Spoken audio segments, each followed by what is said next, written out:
everyone, welcome back to my channel. So a lot of you are confused regarding PhD, like some of you are not able to decide whether to do it in India or abroad.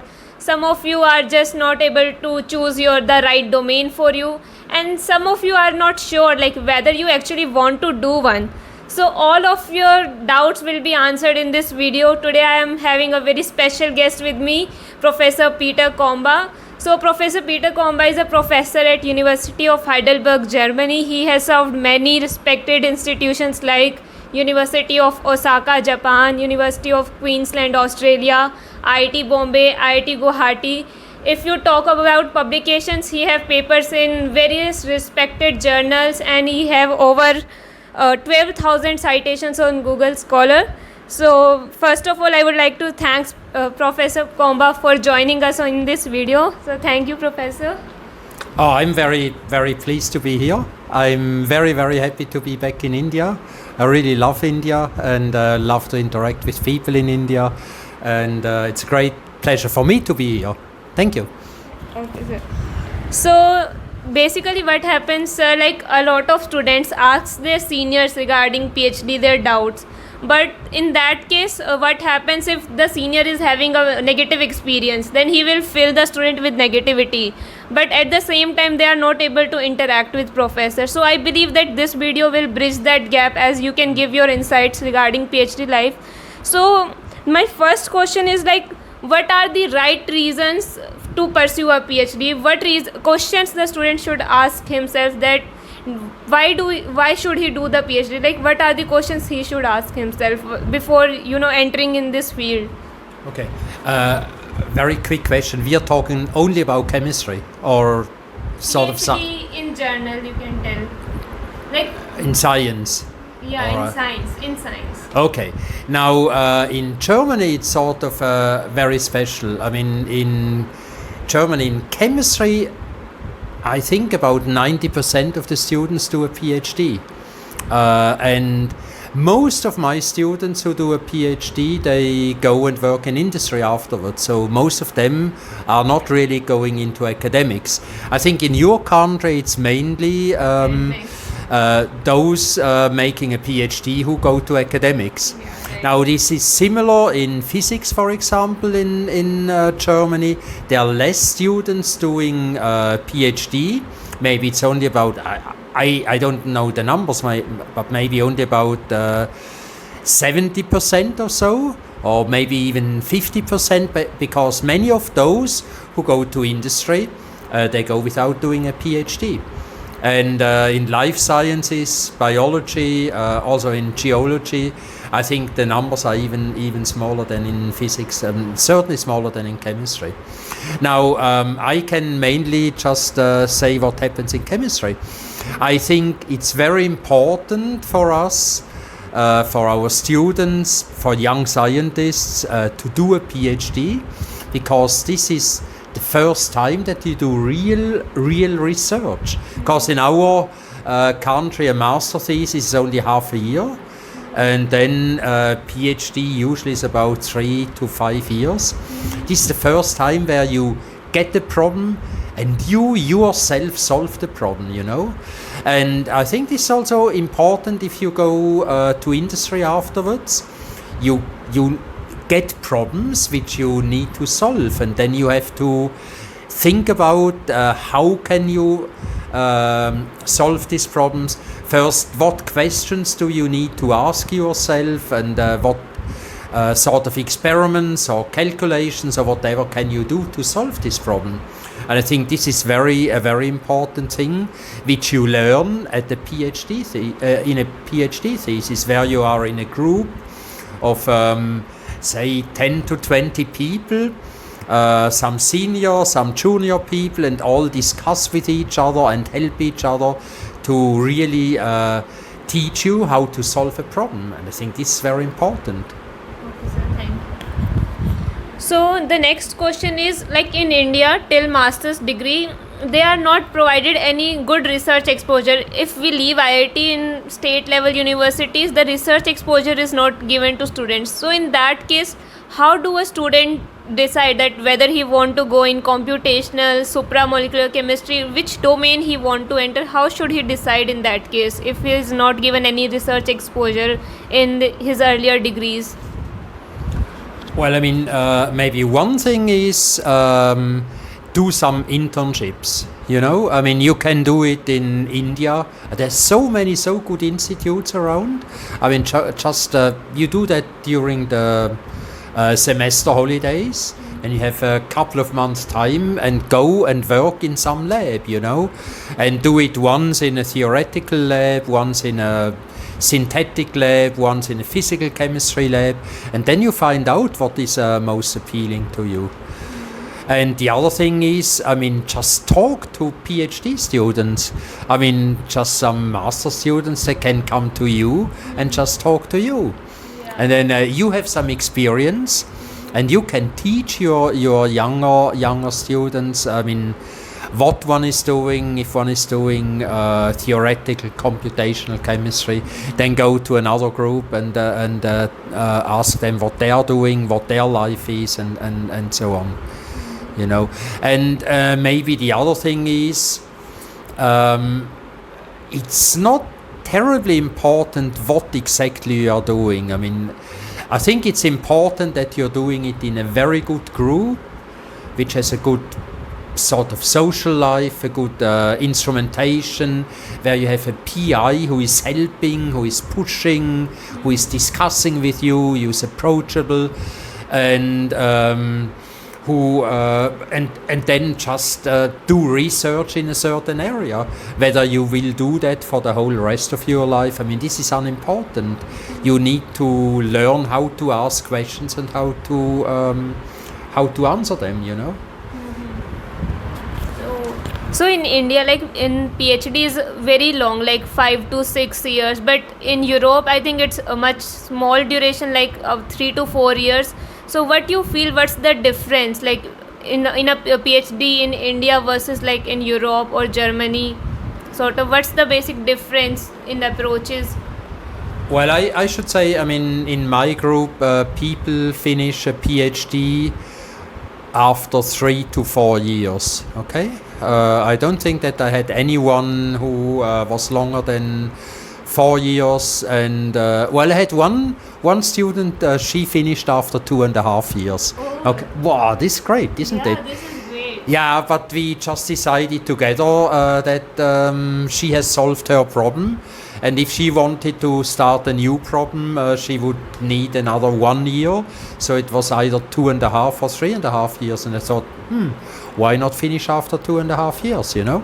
She was brilliant, working hard, highly motivated, creative, and so that's done. But so I think, I mean, the average is about 3.5 years in my group, I would say. There's a big difference between India and Germany. I mean, when a PhD student starts in my group, he does not do any coursework anymore. So he or she starts right with a research, and I think you do at least 1 year coursework. Right. So you just deduct this 1 year from you finish in 5 years. Yeah, in 5 years. So if you subtract this 1 year from the 5 years, you are on 4 years, and my people are 3 to 3.5 years. So it's not so much different, you know. But some students like take a lot of time here, like 7 years also. So that's, I think. Well, you know, I mean, some people in our department, some people in Germany, in other European countries, also take 5 years. Okay. This is a little bit of a problem. Because then you as a PhD student get tired, you want to change, you want to do something new. But possibly also, I mean, I had some students, they said, no, I don't want to finish, you know. They feel at home in my group, and they still had some problems to solve. So that's, I mean, there are all sorts of differences. But there also, it's true, I mean, in some cases, some PIs, they are known, the ones in my department are known to me. They have longer PhD theses, but this is something you can find out when you discuss with people in the corresponding groups. Yeah, right. You know, Right. and then you make a decision. I mean, the other thing is, whether you finish. Should also say you start earlier. When you finish your PhD, you are 25 years old or 28 years old, or I'm sorry to be. Nearly 26, 27. Yeah. And I mean, our students, when they finish after 3 years, are also 27, 28 years old. So if you start earlier, then I mean, I think you will finish at about the same time as my students finish. And the other thing is, then you work for, if you're sort of 25, 30 years old, you work for 35, 40 years. Whether you work for 35 years or 34 years, I mean, who cares? Yeah, right. Okay? Right. So, what do you look while choosing student for PhD? Like, what is it, the TOEFL scores, like, or like their proposal or their journal grades in previous degree? What basically you look while choosing a candidate for the PhD in your group? Well, I should say, I mean, most of the people, or many of my PhD students, are coming through Heidelberg University. So this is a little bit different. And then I know them. They followed my courses. They went through some research subjects in my group. And then it's sort of easy to see whether they fitting into my group or not. And if I choose somebody from outside, the last PhD student I've appointed is an Indian. He's coming from Trivandrum.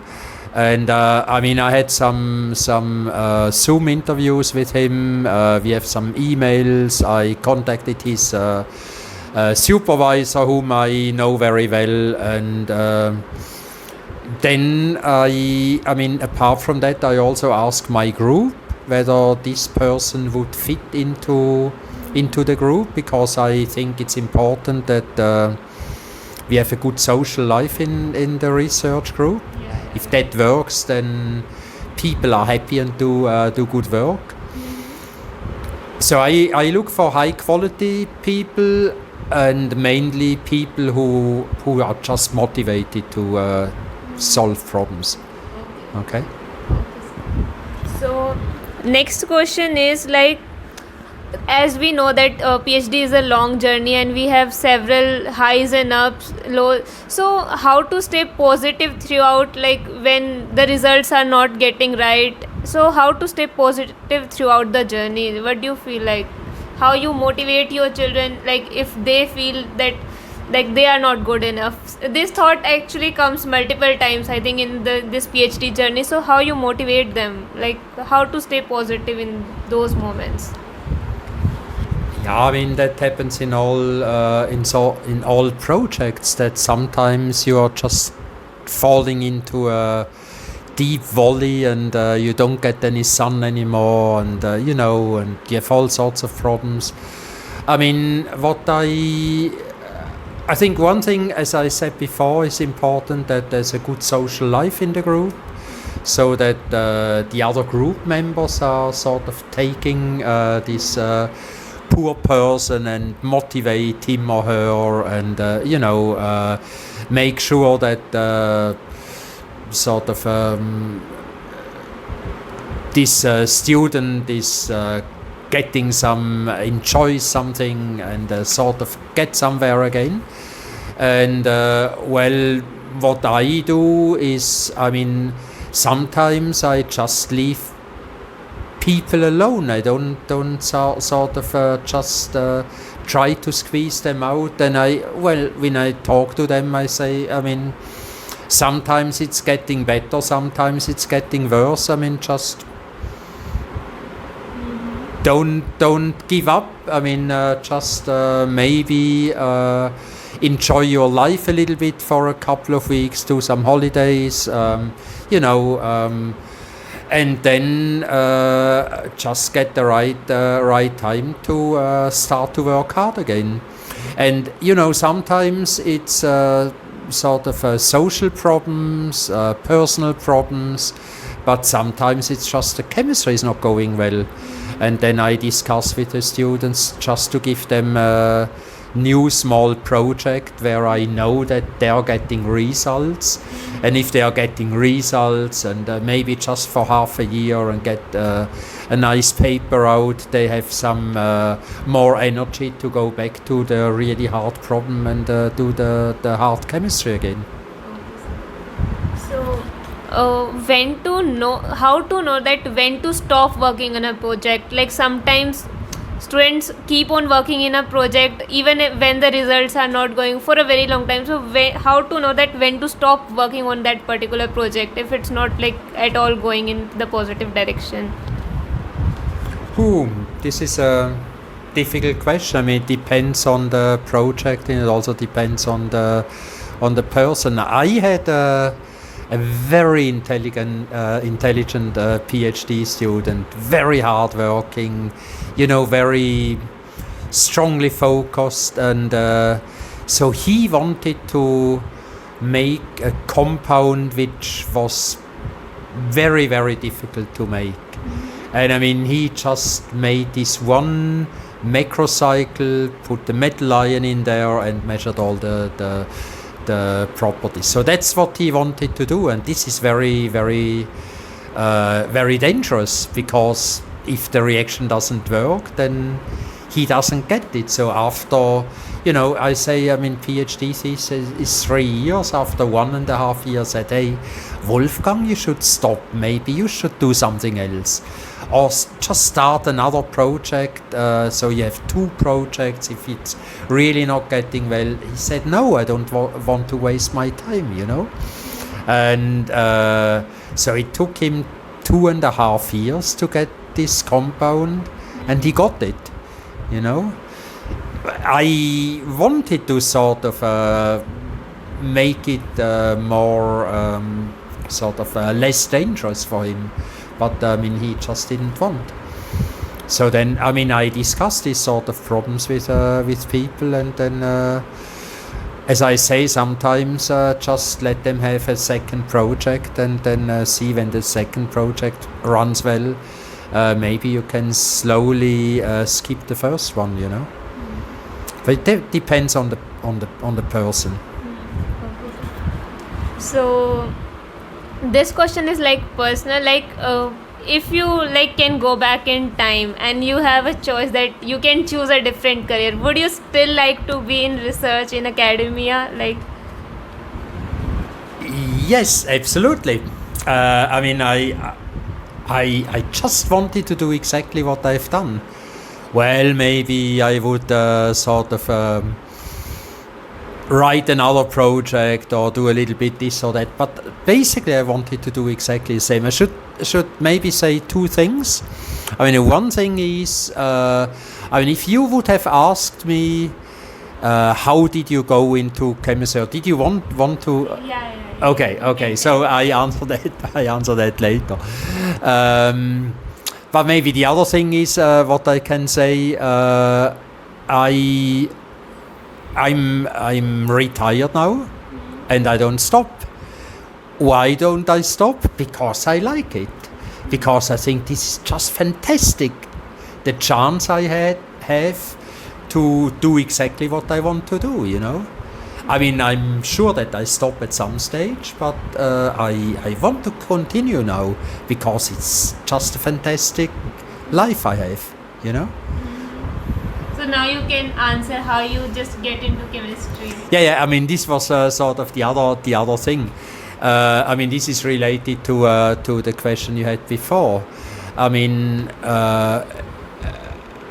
After high school, when I had to start sort of some studies, I could decide what I wanted to do, and I have decided at the very last day to apply for a place at ETH Zurich for doing chemistry.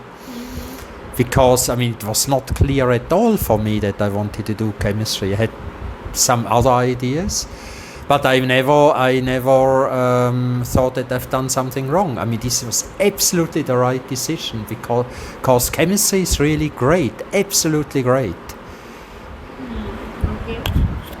So that's all. I think that's all the questions. Anything you want to say about India in particular, like how is your experience here? You have worked as a visiting professor here, so your experience, you can share some good moments, bad moments, something like you want to share. Yeah, I mean, I should say it's very important for any person. I mean, whether you are a scientist or working as an accountant, or I mean, just personally, it's very important to, as many times as possible, just leave everything behind at home and go to a different country.